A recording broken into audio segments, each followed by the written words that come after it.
어쨌든 더불어민주당이 통합정부로 오늘 내세우면서 국민의힘 대선 경선 후보였던 유승민 전 의원에게 러브콜을 보냈죠. 자, 이 유승민 전 의원을 오늘 국민의힘의 윤석열 후보가 만납니다.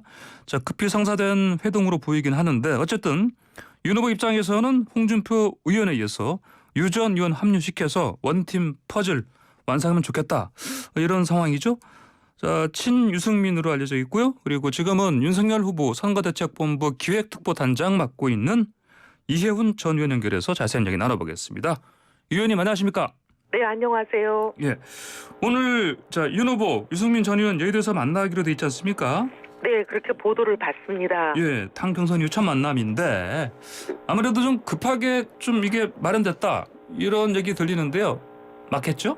이게? 글쎄, 그건 잘 모르겠고요. 예. 어쨌든 두 분이 만나는 거는 좋은 일이라고 봅니다. 예.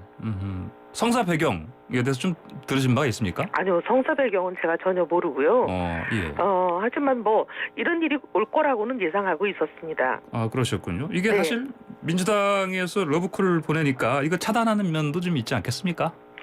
저도 그렇게는 보지 않습니다. 그런 보도 비슷한 것도 본 게 있는 것 같은데요. 예. 근데 그거는 이제 유 대표에 대해서 잘 모르시는 분들이 그렇게 억측을 하는 거 아닌가 싶은데 예. 민주당이 일종의 이런 두 분의 회동을 성사시키는 것을 도운 게 결과적으로 된 거 아니냐. 네. 이런 말 자체가 무슨 말이냐면 유 대표는 윤 후보를 도울 생각이 아예 없었는데 예. 민주당이 이재명 정부의 유승민 대표가 함께할 수 있다. 이런 연기를 피우자. 아하. 그런 여러 가지 오해나 억측을 차단하기 위해서 예. 유승민 대표가 윤 후보를 만나고 돕기로 선회했다. 이런 뉘앙스처럼 들리거든요. 예. 근데 저는 그런 전제 자체가 틀렸다고 봅니다. 왜냐하면 유 대표가 원래 그 민주당이 이런 일을 하지 않았더라도 도울 마음을 갖고 있었다고 저는 보는 이유가 예. 경선 승복연설에서 보면 뭐라고 얘기했냐면 경선 과정의 일들은 잊고 당의 화합과 정권 교체를 위해 함께 힘써달라 이렇게 자기 지지자들에게 얘기를 했거든요. 예. 그리고 뭐라 그랬냐면 국민들에게도 끝까지 힘을 모아서 희망을 만들고 대선에서 승리하고 대한민국이 승리하는 날을 만들자 이렇게 얘기했기 때문에 처음부터 저는 타이밍이 언제냐 어떤 방법이냐 그거는 남아있지 도우는 거는 분명했다 이렇게 생각을 하고 있습니다. 그렇군요. 그럼 만약에 이번에 이 윤 후보와 회동이 마련되지 않았더라도 그러면 그 민주당 러브콜에 따라서 유승민 의원이 혹시 그쪽으로 합류할 가능성은 뭐 거의 없었다 이렇게 보십니까? 저는 뭐 예. 그렇게 보지는 않습니다. 민주당 입장에서는 굉장히 절실할 수 있죠. 예. 왜냐하면 유능한 정부라고 얘기를 했고 이재명 후보의 선거 구호가 보면은 유능한 경제 대통령이시잖아요. 예. 그런데 국정을 맡을 만한 경제 전문가가 민주당에 보이지를 않아요. 저는. 예. 근데 경제가 이제 교과서만 잘 알고 있다고 되는 건 아니고 예. 결국 경제 전문성, 그다음에 정치 감각, 네. 정치력 이런 것들이 더해져야 이 세 박자를 모두 갖춰야 이제 국정 운영이 되는 거 아니겠어요? 네. 근데 그런 사람이 민주당에 안 보이는 상황에서 유 대표를 어쨌든 모셔가고 싶은 마음이야 있겠죠. 예. 하지만 유 대표가 뭐 그런 자리에 연연한 분이라고 생각하지는 않습니다. 대한민국이 나아가는 방향에 대해서 더 중요하다 이렇게 생각할 분이라고 보는데 그럼 정책 방향이나 철학이 문정부하고는 대척점에 있는 분이잖아요. 네. 그런 분이 문재인 정부에서 문재인 정부하고 비슷하고 네. 어떻게 보면 더 방향에 있어서는 더 강한 그런 이재명 후보와 한 팀이 돼서 자리를 준다고 해서 갈 뿐이라고 생각하지는 않습니다. 이재명 후보가 그런데 그 실형 정부 표방하지 않았습니까? 뭐 홍준표, 네. 박정희 정책도 뭐 다 뭐 갖다 쓸 수 있다 얘기했는데. 예. 근데 이제 이재명 후보가 선거에 예. 표가 급하니까 그렇게 말씀하시지만 예. 이재명 후보가 평생 주장해온 바가 있잖아요. 지금은 선거 앞두고 뭐 한 달도 안 남은 상황에서 이런저런 얘기하시는 것보다는 예. 평생 살아오시고 평생 말씀해 오신 바가 훨씬 더 그분이 어떤 방향으로 갈지를 잘 보여주는 거 아닐까요? 국토부 유세. 그다음에 예. 부동산에 대해서도 문정부 5년 내내 문정부가 나가는 그 방향을 지지해 오셨던 분인데 이제 와가지고 선거 때 표가 좀 급하다고 뭐 윤석열 후보가 하는 얘기 비슷한 얘기를 하신다고 해서 그분의 방향이 그쪽으로 갈 거라고 믿기는 좀 어렵죠. 예, 알겠습니다. 어쨌든 오늘 회동에서요. 윤석열 후보가 뭐 적극적으로 원팀 합류 요청하지 않겠습니까? 네, 예. 그럴 거라고 봅니다. 예. 근데 뭐 백의종군을 할 수도 있고 저는 뭐 네. 유 대표가 전면에 나서 주시기를 간절히 바라는 사람이긴 하지만 예. 근데 뭐 어떤 자리로 어떤 직함으로 돕느냐 그런 게 중요한 게 아니고 내일 두 분이 만나서 대한민국이 나아가야 될 방향에 대해서 공감을 이루는 거 예. 그게 저는 제일 중요하다고 봅니다. 그러면 원팀이 예. 완성되는 거죠. 어떤 예. 자리를 맡고 안 맡고 하고 별개의 문제로. 그래서 뭐 어떤 직함을 달고 돕느냐 이거는 저는 그렇게 중요하지 않은 부차적인 문제라고 봅니다.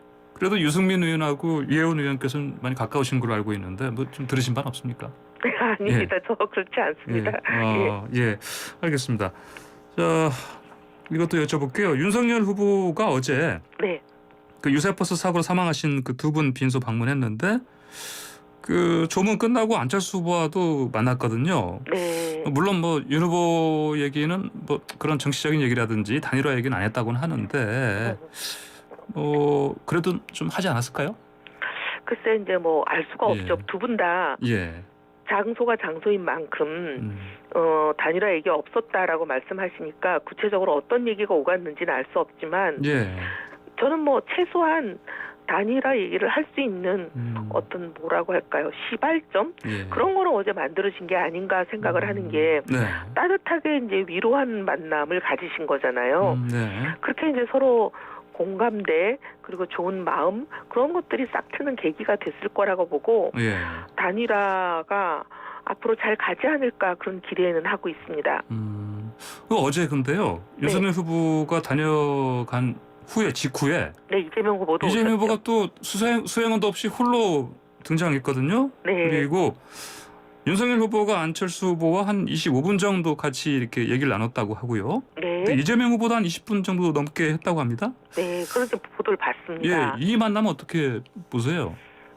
글쎄요. 근데 이제 이재명 후보 측에서 안철수 후보님께 예. 끊임없이 이제 어떻게 보면 공을 들이고 있다 그런 얘기들은 저희도 많이 듣고 있는데 토론회에서도 사실은 분위기 좋지 않았습니까? 두 사람 근데 사이는. 예. 안철수 후보가 여태까지 해온 얘기가 예. 이재명 후보와는 같이 갈 수 없음을 분명히 하고 있기 때문에 저는 뭐 그 두 분이 예를 들면 원팀이 된다든가 하는 예. 그런 일은 저는 일어나지는 않는다고 봅니다.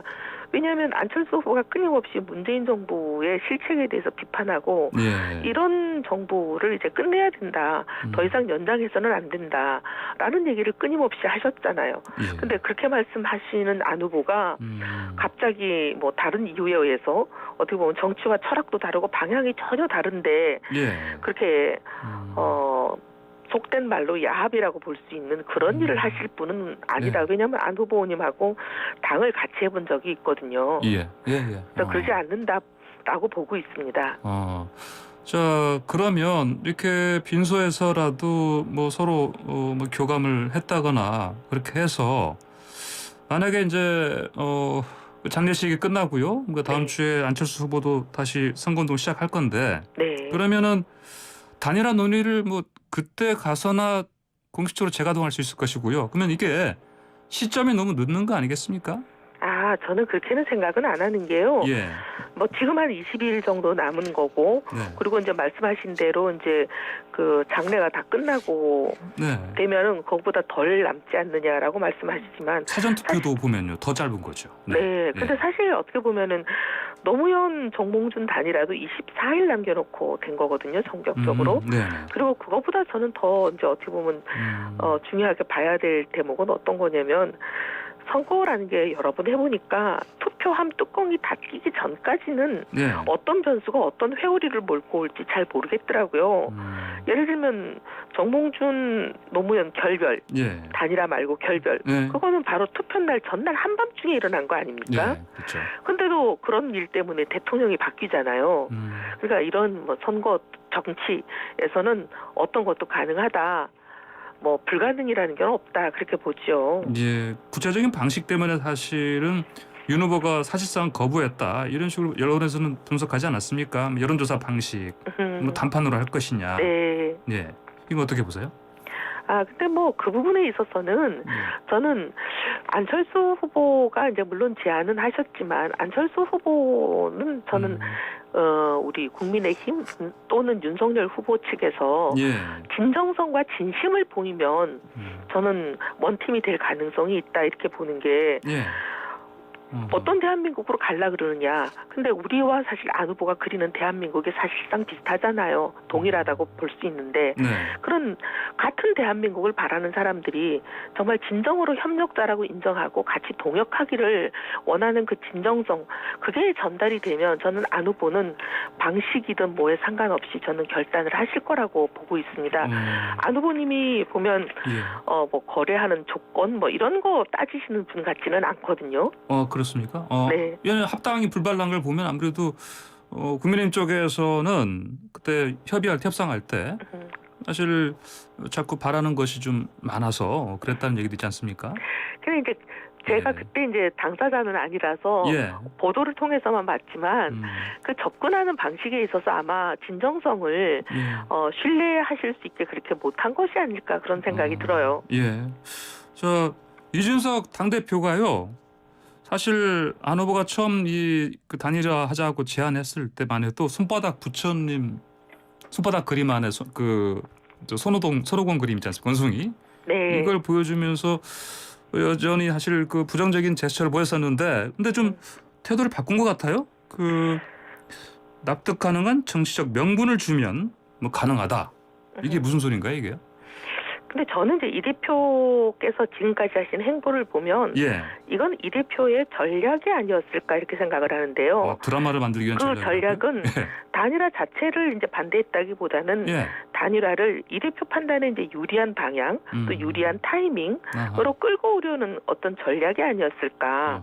그 나름 이 대표는 자기 나름의 단일화 스케줄을 가지고 있고 그 스케줄대로 몰고 가려고 하는 것처럼 저한테는 보여요. 초반에 뭐 단일화 없어도 이기게 만들어야 한다. 이런 식으로 상대방을 이제 최대한 축소시켜 놓겠다는 보관으로 보이고요. 근데 점점 시간이 감에 따라서 이제 상황 변화를 보면서 발언 수위를 조절하고 이렇게 몰고 가고 있는 건 아닌가 그런 생각이 들어요. 그렇군요.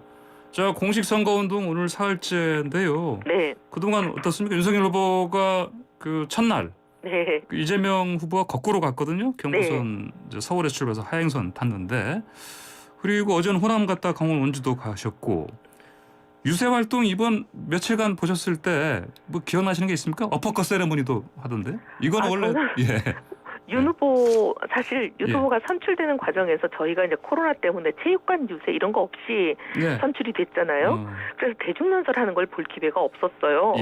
근데 이번에 유세하시는 걸 보면서 초보가 이렇게 대중유세 잘하시는 분 처음 봤습니다. 그렇습니까?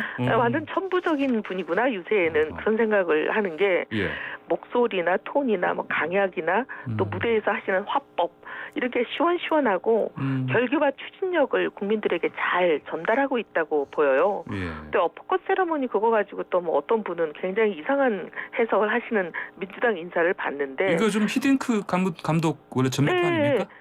근데 그때 이제 그분은 뭐라 그랬냐면 뭐 정치 보복하겠다는 거 아니냐 이렇게 이제 해석하는 민주당 인사를 봤지만 저는 말도 안 된다고 보는 게 스포츠 경기에서 운동선수들이 이런 거 하는 거 많이 보잖아요. 히딩크는 물론 그렇지만 그거는 파이팅 힘내자 이런 거 아니에요? 근데 그걸 뭐 누굴 한 방 때리겠다고 억지로 그렇게 비뚤어진 해석을 하시는 분들 국민들이 싫어하실 거예요. 알겠습니다. 자, 서초구에 오래 계셨으니까요, 이 의원님. 서울 민심 어떻게 잘 아실 것 같은데 유리해 보입니까? 서울은 아무래도 부동산을 뺄 수가 없죠.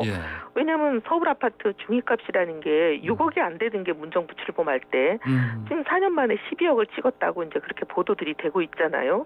근데 서민들 가슴에 이렇게 피멍이 들었는데 민주당이 또 집권하기가 쉽겠습니까? 그리고 또 뿐만 아니라 세금의 경우도 보면은 종부세만 가지고 보더라도 납부 금액이 전체 국민들이 내는 납부 금액이 2.3배 넘게 올랐잖아요. 네. 그리고 내는 사람도 2배나 늘었잖아요. 근데 이런 상황에서 민주당을 선택하면 이 지옥을 계속 하자는 게 되는데 그렇게 하자고 하는 국민이 과연 많겠습니까?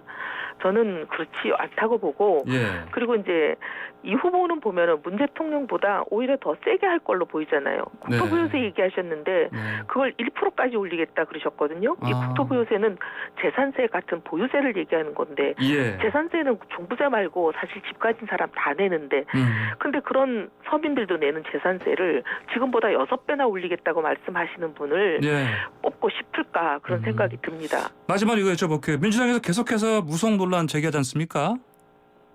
어떻게 보십니까? 잠깐만요. 무슨 논란이요? 무속 논란요. 아, 무속. 네네. 네. 건진법사. 네.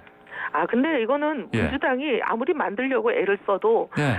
그런 일을 벌일 때마다 본인들이 오히려 자살골이 돼서 본인들이 힘드는데 제발 이런 얘기 좀 안 했으면 좋겠습니다. 그 오살 의식인지 뭔지 하는 것도 보면 네. 그 자기 민주당에서 임명장 받은 사람, 자기가 임명장 받았다고 버젓이 공개하고 사진 올린 사람이 우리 후보를 밀집 인형 같이 만들어 놓고 우리 후보를 일종의 자기 말로는 처단하는 거 아니에요?